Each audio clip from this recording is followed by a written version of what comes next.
जी गुरु जी क्या कुछ कहना चाहेंगे आज आप सिरसा पहुंचे? आज मैं एक लंबे समय के बाद सिरसा आया हूँ। एक एमरजेंसी है। एमरजेंसी ये है कि सुप्रीम कोर्ट ने एक बहुत दूरदर्शी फैसला दिया और बहुत संवेदनशील फैसला जो दिया, आरक्षण के बीच में जिन जातियों को लाभ नहीं मिला उन्हें भी लाभ मिलना चाहिए।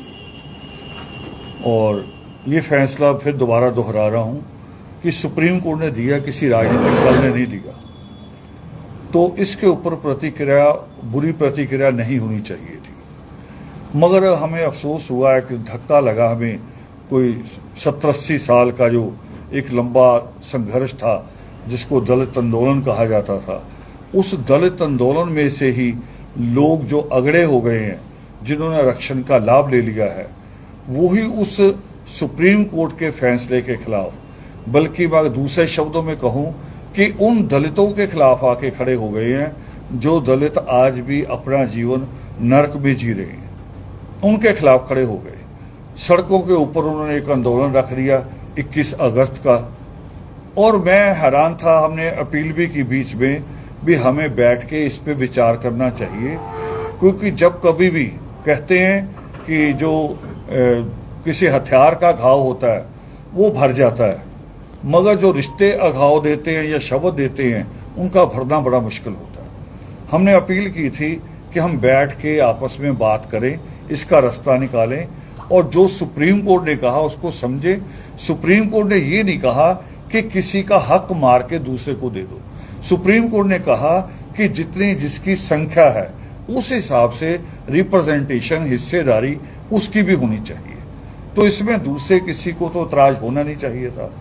मगर वो जिनके ज्यादा IAS है हम में से, वो जो ज्यादा PCS हैं, जिनके ज्यादा पढ़े लिखे प्रोफेसर हैं, जिनका राजनीति पे भी, सिरसा सीट पे भी, अंबाला सीट पे भी कब्जा है, वो के बच्चों को स्कूल में सीट ना मिल जाए। यानी इससे ज्यादा जाहिलता, इससे ज्यादा क्रूरता, इससे ज्यादा अमानवता, इससे ज्यादा भाई के पीठ पे खंजर मारने की घटना दूसरी नहीं हो सकती। उसके बाद हमने फिर अपना अपील शुरू की, फिर दोबारा भी, अभी भी इसको खाई को बढ़ाओ ना। नारा क्या दिया उन्होंने आके सड़कों पे कि जी सुप्रीम कोर्ट के फैसले से दलितों में फूट बढ़ेगी। फूट क्यों? जस्टिस सुप्रीम कोर्ट के द्वारा दी गई कि जो ट्रेन में चढ़ जाता है, खुद भी धक्का मुक्की करके चढ़ता है, मगर अंदर बिजी है, और वो अपने सुबह बच्चों को खाना दे रही है, दोपहर को दे रही है, वो एक ही बर्तन में दे देती है कि काम ना बढ़े और जल्दी बैठ के, भाई तो हैं इकट्ठे बैठ के भाई बहन, जिससे कम खाया जा रहा है। बड़ा बच्चा कोशिश करता है पहले इसे खिला दूं, ये भूखा न रह जाए, मगर वो बाद में तगड़ा होके आगे कोशिश करता है कि आगे से बड़े भाई को खाने नहीं देना, बड़े भाई का घर भी नहीं बनने देना। बड़ा भाई अगर कहे कि अब मुझे अपना घर बनाना है तो हम कहे कि फूट डाल रहा है। बड़े भाई ने जिसने सारा जीवन लगा दिया, उसकी मिसाल आपके रिकॉर्ड में होगी। जब कभी भी आरक्षण पे हमला हुआ तो सफाई कर्मचारी आके लड़ा, वाल्मीकि समाज आके सड़कों पे लड़ा, कोई दूसरा समाज कम ही दिखाई दिया होगा, दूसरे समाज के नेता दिखाई दिए होंगे। समाज की जो पूरी गिनती अगर दिखाई दी तो वाल्मीकि समाज की दिखाई दी है। तो उसी को लेके फैसला आया, उसी को लेके मैं आज यहाँ आया हूँ। रात बस्ती में बात हुई अलग अलग परिवारों के साथ, उनके साथ दूसरे एंगल से हमने बात की है। वो हमने ये कहा है कि अगर सुप्रीम कोर्ट ने हमारे पक्ष में फैसला लिया है कि वर्गीकरण का मतलब कि स्कूल में सीटें हमारी अलग, पढ़ने के बाद नौकरी में सीटें अलग, पर ये तभी मिलेगी जब हम बच्चों को स्कूल भेजेंगे। ये हमने बस्ती में रात सारे परिवारों से यही बात की कि अब हमने एक ही मिशन बनाना है कि बच्चे को स्कूल से कॉलेज तक पहुंचाना।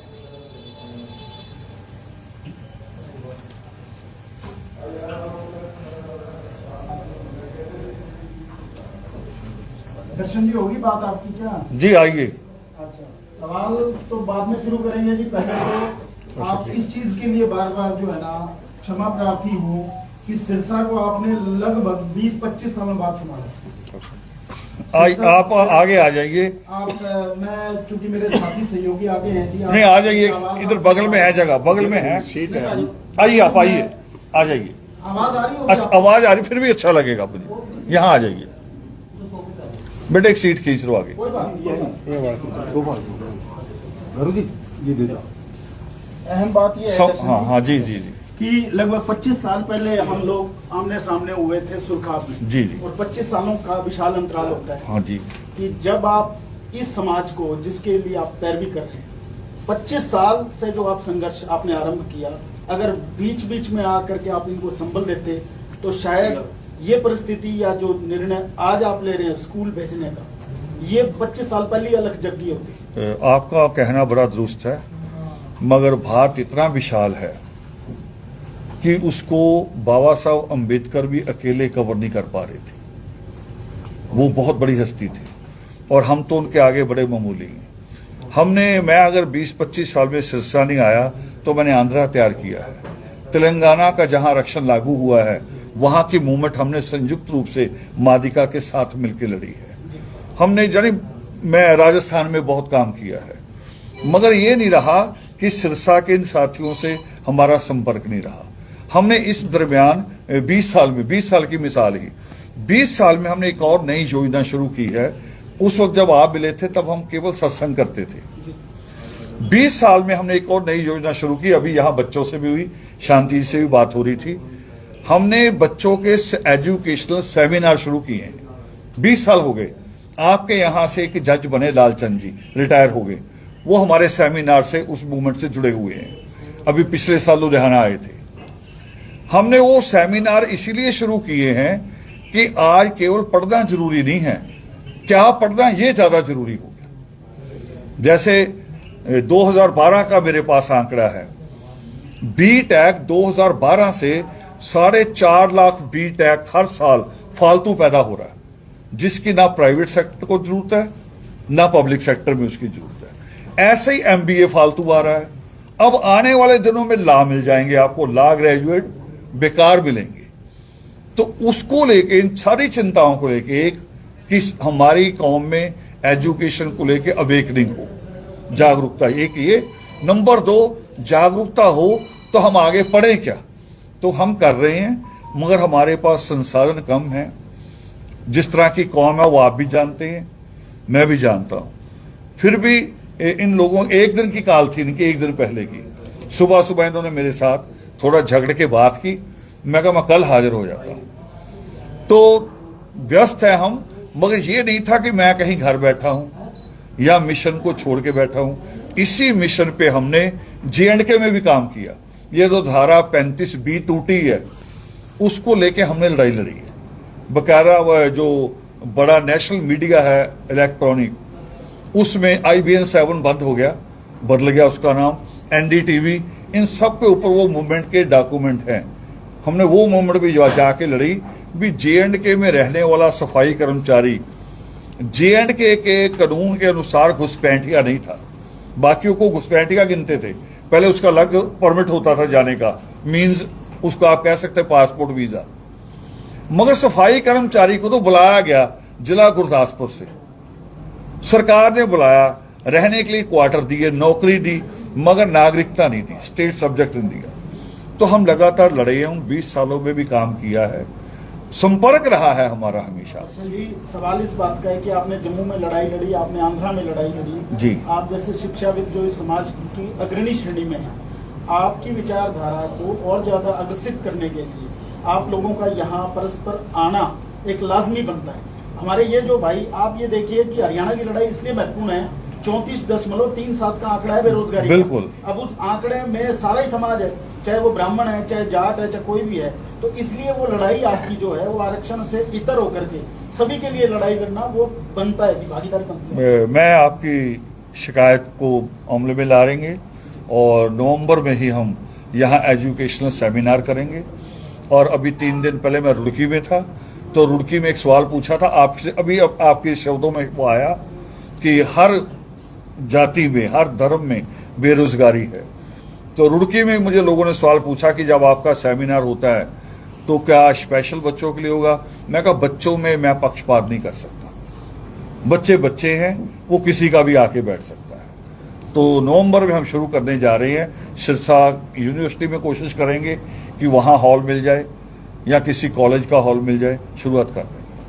तो इस लड़ाई को कैसे लड़ रहे हैं सर, आगे आप कैसे देखते हैं सर्वोच्च न्यायालय की एक कयास के बाद? सर्वोच्च न्यायालय का फैसला उसको चैलेंज नहीं किया जा सकता।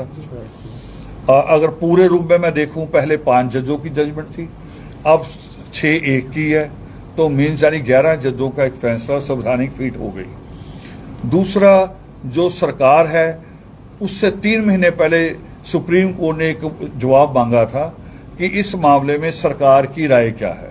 सरकार का अटॉर्नी जनरल गया 3 महीने पहले, लिखकर दिया सरकार को वर्गीकरण करने में कोई ऐतराज नहीं है।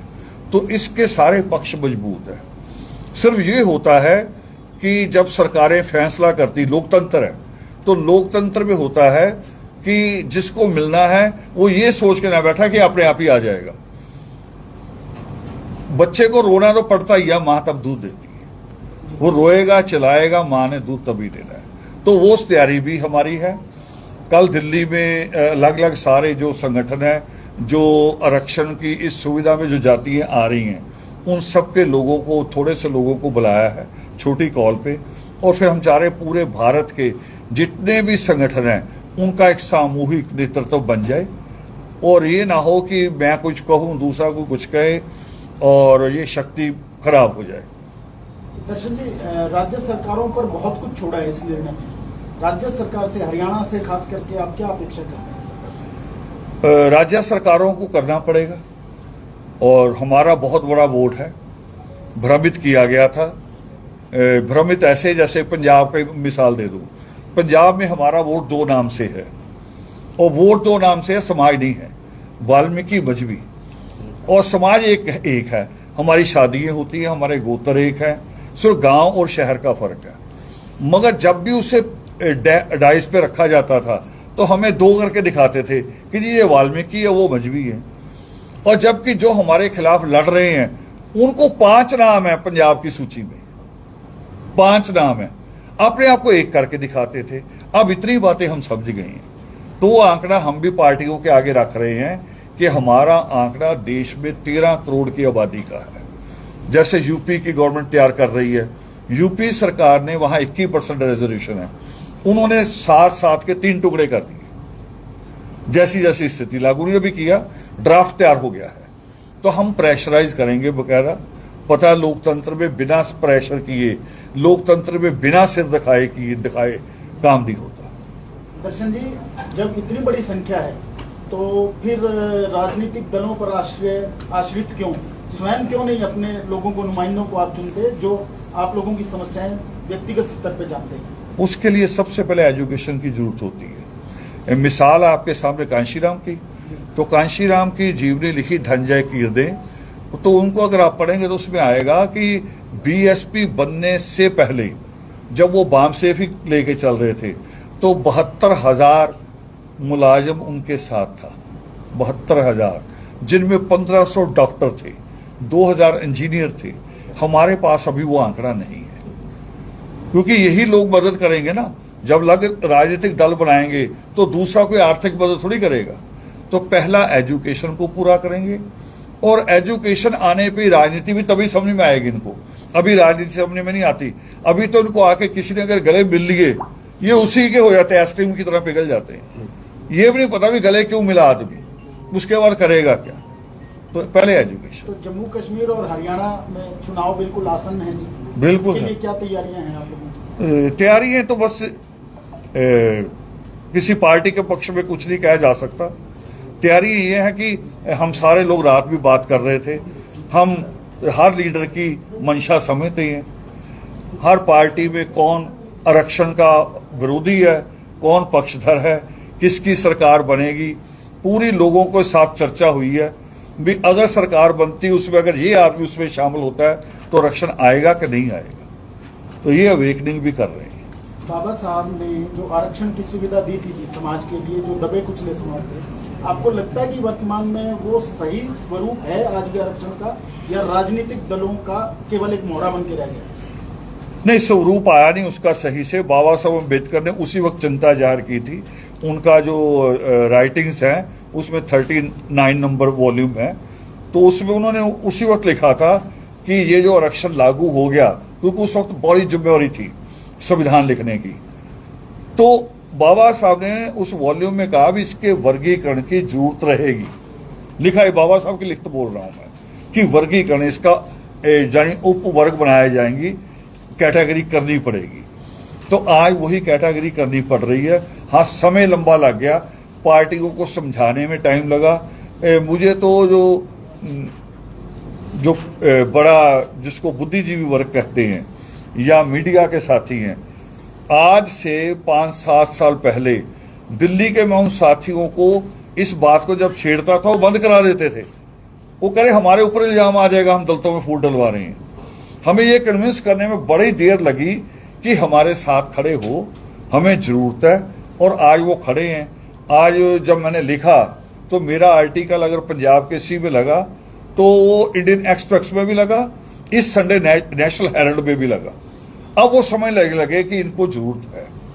दर्शन जी, आपने अपने वक्तव्य में लिखा है मायावती जी के ऊपर जी, जिसकी संख्या भारी उतनी हिस्सेदारी जी।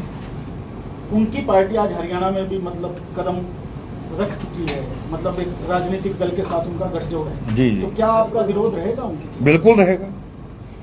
मैंने लिखा इसीलिए स्पष्ट शब्दों में लिखा, मैंने कोई इशारे से नहीं लिखा भी कोई यूपी के मुख्यमंत्री, मैंने लिखा मायावती। और मायावती की ये मानसिकता रही है कि यूपी की उत्तराखंड टूटने के बाद 403 सीट है विधानसभा, वो एक टिकट भी वाल्मीकि कौम को नहीं जाने देती। ये आज की बात नहीं, जब हम वर्गीकरण के लिए खड़े हुए, आज नहीं, पहले से कांशीराम के समय में हुई 1-2 टिकट, उसके बाद मायावती ने कोशिश की ना जाए। फिर एक और हुआ, 1,08,000 सफाई कर्मचारी भर्ती किए गए ग्रामीण सफाई कर्मचारी का काम बड़ा साफ सुथरा होता है, कोई ज्यादा गंदगी का नहीं होता। चौपाल को साफ कर दिया, कभी कोई बारिश आ गई तो वो पानी निकाल दिया, उसमें उसे रोस्टर सिस्टम लागू करवा दिया मायावती ने सीएम रहते हुए। और वो सीटें 1,08,000 में से 8,000 सीट भी वाल्मीकि कौम को नहीं मिली। और काम नहीं करेगा, काम फिर भी हमारा आदमी करेगा। तो ये हमारे प्रति दलित का, जो खुद भी दलित है, जिनकी गाली भी हमारी इकट्ठी थी संयुक्त, वो गाली वाले हमसे देखो कैसे अलग खड़े हुए। दर्शन जी, एक आपके लिए पसोपेश की स्थिति ये भी बनती नजर आ रही है कि जिस राजनीतिक दल के साथ बसपा ने गठजोड़ किया है, उस पार्टी ने तो आपके समाज को अभी संसदीय सीट पर टिकट दी, संदीप लोट को, और दूसरी तरफ बसपा खड़ी है, तो अब कैसे करेंगे? देखिए, संदीप लोट एक आदमी, बाकी दूसरी तो सारा समाज। वर्गीकरण का जो प्रभाव है वो पूरी कौम पे है। मुझे भी कोई पार्टी टिकट दे दे तब भी मैं कहूंगा उस पार्टी के पक्ष में नहीं जाना अगर वो पार्टी वर्गीकरण के खिलाफ है। पर्सनल मामले अलग हैं, और जो जहां सामूहिक मामला है, हमारे बच्चों के भविष्य की बात है, वो अलग मामला है। तो स्कूलिंग का, एजुकेशन का ही आपकी मुहिम चलेगी? जी हाँ, आपकी सहयोग से 10 या 17 नवंबर को सिरसा में हमारा पहला एजुकेशनल सेमिनार होगा, और जिसके मंच पे केवल आपको टीचर नजर आएंगे। ये भी एक नई चीज देखेंगे, केवल टीचर नजर आएंगे बच्चों को गाइड करते। उस एजुकेशन सेमिनार को चलाएंगे भी बच्चे, संचालन भी बच्चे करेंगे। सर, एक अभी गठबंधन हुआ है जननायक जनता पार्टी और आजाद पार्टी, उसके विषय में आप क्या कहेंगे? वो गठबंधन हमारे वर्गीकरण के खिलाफ है। चंद्रशेखर सीधे खिलाफ है, मायावती भी खिलाफ है, और अगर क्या नाम है चौटाला, कौन सा है ना, दुष्यंत, अगर वो उनके साथ जाते हैं ना चंद्रशेखर, फिर क्या परिभाषा होती ना कि दुश्मन और दुश्मन इकट्ठे हो रहे हैं, तो हमारा तो दुश्मन हो ही गया ना, दुश्मन से हाथ मिला रहे हैं। जो आदमी सीधे वर्गीकरण का विरोध कर रहा, दुष्यंत को उस तरफ जाते हुए सोचना चाहिए था। तो क्या इस गठबंधन से नुकसान हो सकता है? नुकसान उन्हीं को होना, हमें नहीं होगा, परिणाम आपको बता देंगे।